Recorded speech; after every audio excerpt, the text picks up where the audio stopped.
Thank you, Mr Deputy Speaker. This is my first opportunity to respond to a budget in this House. Yeah. And like so many other milestones I reach in this place, I feel like I do so whilst living through a form of parliamentary purgatory, trapped with a government which forbids the public to remove them, which starves parliamentarians of meaningful legislation to scrutinise, and which now puts a budget before us as impotent as it is self-aggrandising, hollow and inadequate, with no agenda and no real plan for growth. Indeed, the only growth to be seen is in the list of this government's broken promises. Improving living standards, broken. Inflation returning to target, broken. Increasing productivity, broken. Growth, broken. Levelling up the north, broken. And increasingly our country is broken too, the victim of 14 years of Conservative negligence, of which this budget is merely the latest sorry chapter.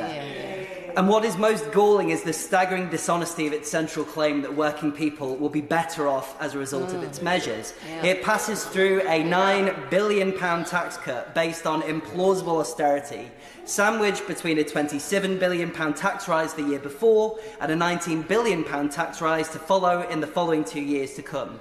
For every 5 pence this budget gives back to families in Selby and Ainsty, the government takes 10 pence away, as part of a tax burden that has risen to its highest level for 70 years. Selby families will be £870 worse off as they suffer through the Prime Minister's recession, while inflation forces them to pay more for the weekly shop using real wages that are below what they were in 2008.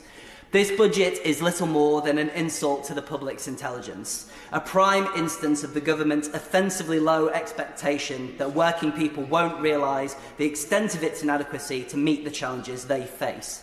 And central to its failings is the absence of a real plan for growth.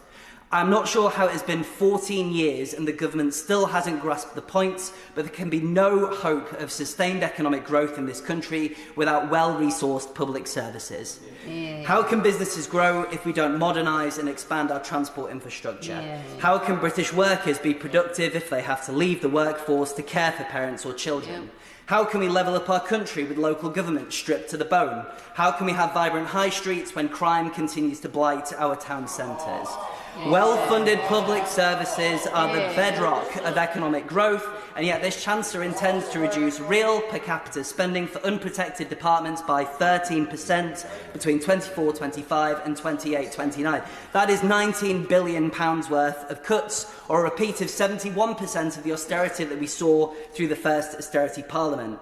Now, the Chancellor was in charge of our NHS through a portion of that parliament, and the justification for hollowing out our welfare state then was fixing the roof while the sun was shining. But, Minister, the sun is not shining now. It, in fact, has not been shining for some time.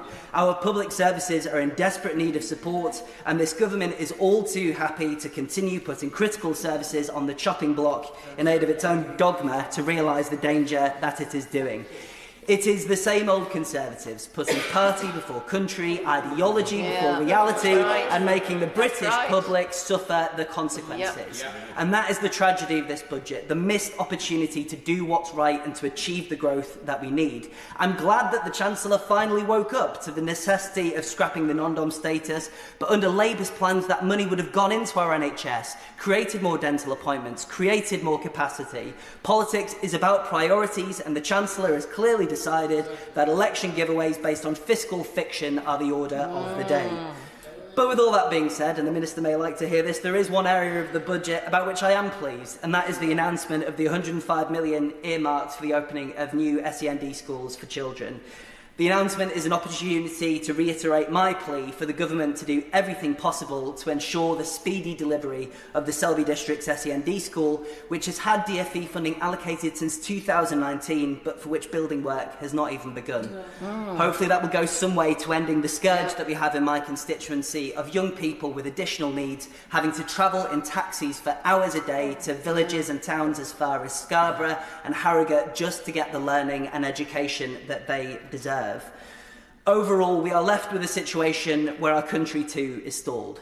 Left with a budget that fails to grasp the economic opportunities of our time whilst doing nothing to heal the deep structural damage that lies beneath our broken economy. It is high time the party opposite let the British public give their verdict on these 14 years of wasted potential, and I have no doubt that their decision will be for change. Thank you.